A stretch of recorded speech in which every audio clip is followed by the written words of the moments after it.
తిలో అంబేద్కర్ విగ్రహాన్ని పెట్టేందుకు CM deputy CM చొరవ తీసుకోవాలన్నారు కాంగ్రెస్ సీనియర్ నేత విహెచ్. ఇందుకు ఓవైసీ కూడా ఒప్పుకున్నారని గుర్తు చేశారు. బడుగు బలహీన వర్గాలకు న్యాయం జరగాలని అంబేద్కర్ పోరాటం చేశారన్నారు. అలాంటి మహనీయుడికి గోషామహల్ అవమానం జరగడం బాధాకరమన్నారు విహెచ్. సార్ మీరు మాట్లాడండి, ఎందుకంటే వాళ్ళు వ్యతిరేకం కాదు, ఎవరు ఎంఐఎం పార్టీ వాళ్ళు అంబేద్కర్ ఆలోచనను జై భీమ్ అంటారు. అంబేద్కర్ ఆలోచనను వాళ్ళు కూడా ఇంప్లిమెంట్ చేస్తున్నారు కాబట్టి అక్కడనే పెడితే బాగుంటుంది అనేది నా ఉద్దేశం.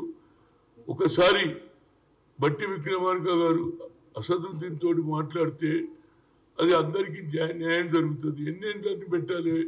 నేను ప్రతి సంవత్సరం ఆయన బర్త్డే, ఆయన డెత్ యానివర్సరీకి పోతున్నా, దండ వేసి వస్తున్నా. ఇంకా కూడా లాకప్లోనే ఒక అంబేద్కర్ ఏమో 125 అడుగులున్న అంబేద్కర్ ఏమో నెక్లెస్ రోడ్లో పెట్టడం జరిగింది.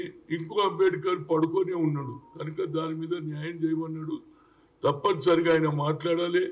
ఓల్డ్ సిటీలో కూడా అంబేద్కర్ అభిమానులు ఉన్నారు కాబట్టి అక్కడనే పెట్టాలన్నది నా ఉద్దేశం.